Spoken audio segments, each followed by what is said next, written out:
how much do we truly understand about the current situation in Gaza? The region is grappling with more than just the visible destruction caused by the ongoing Israeli bombardment. A silent, unseen threat is making its presence felt. A rapid spread of infectious diseases exacerbated by the displacement of Palestinians. Thousands are seeking refuge in overcrowded shelters, a situation that is contributing to the swift transmission of ailments like diarrhea and chickenpox. Yet these diseases are not the result of natural causes alone. The constant movement of people from North to South Gaza is playing a significant role in this health crisis. Picture this: people crammed in tight spaces with little room for personal space, let alone hygiene. The conditions are ripe for disease and infection to thrive, and they're taking full advantage of it. But this is merely the tip of the iceberg. The true scale of the problem runs much deeper.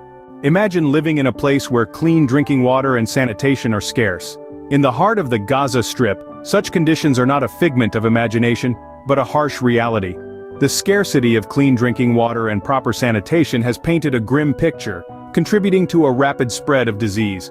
Water, a basic necessity, has become a luxury. Contaminated water supplies are more the rule than the exception, with people forced to consume water that's far from pure. This, in turn, has led to an increase in waterborne diseases, such as diarrhea, exacerbating an already dire situation. But the problem doesn't stop at the water's edge. Solid waste is a common sight on the streets, turning once bustling neighborhoods into breeding grounds for disease-carrying insects and rodents. The sight of damaged residential buildings, remnants of conflict, only adds to the unsanitary conditions and pestilence.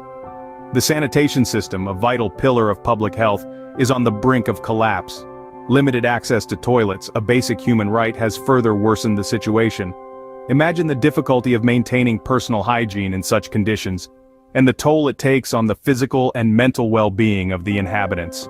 And it's not just about the physical health. The lack of sanitation and the constant threat of disease create a spiral of fear and uncertainty, affecting the mental health of the people living in these conditions. In the face of such adversity, the people of Gaza show remarkable resilience, but the human spirit can only endure so much. As they grapple with the visible scars of conflict, they also face an invisible enemy, disease, bred in unsanitary conditions. And as if that wasn't enough, there's another, less visible threat looming. What happens when the very systems designed to protect us fail? Imagine a world where disease surveillance systems are virtually non-existent, where medical services are disrupted, and protective equipment for our brave medical staff is woefully inadequate. This isn't a dystopian novel. It's the reality for the people of Gaza. As the bombs continue to fall, the health system is in crisis, struggling to monitor and respond to the rapid spread of infectious diseases. But the crisis doesn't end there. The ongoing bombing and total siege of the Gaza Strip have left displaced Palestinians grappling with a lack of access to basic necessities and essential services. Picture a life where access to water, electricity, and food is a daily struggle, where the fear of constant bombing looms like a dark cloud. The everyday life we take for granted has become a distant memory for them. And what might the future hold if these issues aren't addressed? So, what happens next? We're looking at a potential health catastrophe in Gaza if the disease outbreak isn't contained. The World Health Organization has voiced a chilling prediction. More Gazans could die from disease than bombings. Picture this: infectious diseases could spread beyond control, exacerbated by poor sanitation, overcrowded shelters, and limited medical resources. We're talking about a perfect storm for a public health crisis, which could have far-reaching consequences. The diseases could potentially spread beyond the borders of Gaza, posing a risk to neighboring regions and potentially to global health. Moreover, the disruption of medical services combined with inadequate protective equipment for medical staff hampers the ability to effectively monitor and respond to these infectious diseases. This could lead to a vicious cycle of disease and death, unless there's urgent intervention.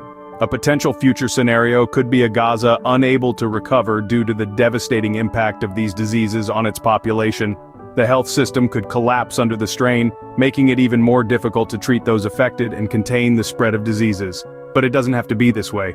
Urgent intervention is needed to provide clean water, sanitation, and medical resources. The world has the knowledge and the means to prevent this potential disaster. The question is, will it act in time? The situation in Gaza is a ticking time bomb, not just for the region but for global health security. The world must not look away.